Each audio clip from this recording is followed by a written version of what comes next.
এই দেখুন কি একটা অবস্থা। এই দুই মুরগি বাচ্চার মা, ওর বয়স কিন্তু খুবই কম, ও প্রথমবার মা হয়েছে। আর এটা হলো আমার সবচেয়ে পুরাতন মুরগি। দুইটায় শুধু ঝগড়া করে, আমি অনেক থামানোর চেষ্টা করি তাও শুধু ঝগড়া করে, একজন আরেকজনকে একদম ক্ষতবিক্ষত করে দেয়। ওর সাইজটা কিন্তু অনেক বেশি, কিন্তু ও আরও মানে শক্তিশালী হতো, তবে ও খাঁচায় থাকতে থাকতে 1 বছর ধরে খাঁচাই রয়েছে, তার জন্য ও অনেকটা চুপচাপ হয়ে গেছে, নাহলে এতক্ষণে ওকে মেরে টেরে ফেলতো। ও প্রথম অবস্থায় যে পাজি ছিল, দেখুন কি একটা অবস্থা দুইজনের। আমি বেশি করতে দেবো না, আপনারাও মুরগির কোনো সময় ঝগড়া বাজলে সেগুলো ছাড়িয়ে দেবেন, না হলে ওরা একজন আরেকজনকে মেরে সমস্যা হয়, অনেক অনেক ধরনের সমস্যা, চোখও কানা করে ফেলতে পারে। আমার এই মুরগিটা ঠুকুর দিয়েছিল আর চোখের মধ্যে যেয়ে লেগেছে, তাই এলো মুরগিকে ঝগড়া করতে দেবেন না, এইভাবে সমস্যা হবে অনেক ধরনের। কী মনে হয় যে খাঁচা একদম ভেঙে ফেলবে, দেখেন কি একটা অবস্থা শুরু করেছে।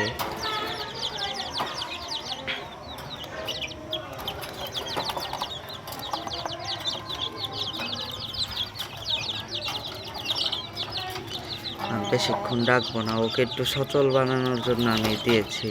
ও খাঁচায় থাকতে থাকতে একদম যেন পাখারও কোনো শক্তি নেই, ও যে উড়াল দিবে সেই শক্তিটাও নেই। আবার ঝুঁটি পরির কিন্তু অনেক শক্তি, ওর ওজনটাও একটু বেড়ে গিয়েছে, অতিরিক্ত ওজন হয়ে গেছে ওর, মনে হয় হালকা পরিমাণ চর্বি জমেছে, ডিম একটু কম পরিমাণ পাচ্ছে। আমি ওকে দেখা যাক আর কিছুদিন একটু কম কম করে খাবার দিব। কোনো মুরগির চর্বি জমলেও আপনারাও এইভাবে মানে একটু খাবারটা কম কম দেওয়ার চেষ্টা করবেন, তাহলে চর্বিটা কেটে যাবে আস্তে আস্তে। পারলে খাবার দিবেন একবেলা।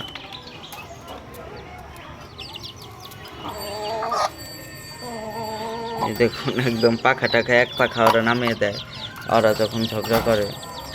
এই যে মা মুরগিটা দুইটাই হাই হুতাশ পারতেছে, কি একটা অবস্থা। মা মুরগিটাকে বেশি পরিশ্রম করানো যাবে না, আর এটা ডিম পারে, এটাকেও বেশি স্ট্রেস দেওয়া যাবে না। চোখের ওই জায়গায় একবার ছিলে ফেলছে, এটা কি একটা অবস্থা করছে। আগে জানলে তো দিতামই না, এটারও ছুলে গিয়েছে নানান জায়গায়। আর দিব না আমি এখন, যে ছুটি দিয়ে দেখুন রক্ত পড়ছে। মা মুরগিটাও জায়গায় জায়গায় কেটে গিয়েছে, আর দেওয়া যাবে না,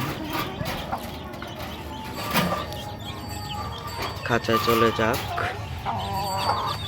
এই যে মুরগির বাচ্চাগুলো আজকে 25-30 দিন, 22-23 দিনের মতন, 25 দিনের মতন বয়স পেয়ে। আর এখানে কিন্তু কিছু পরিমাণ মোরগ বাচ্চা আছে, 4-5 পিসের মতো, 10টার মধ্যে। আর এই যে মোরগ বাচ্চাগুলো বোঝা যায়, কিছু কিছু মোরগ বাচ্চা, যে এটা বোঝা যায়। তো এই অবস্থা, মা মুরগিটারে যে কেটে গিয়েছে অনেকখানি নিচে ওই জায়গায়, আর মুখের নিচের লতিটাও কেটে গিয়েছে, আর ওটাও কিন্তু হা করে নিঃশ্বাস নিচ্ছে, দুর্বল হয়ে গেছে ঝগড়া করতে করতে এরকম।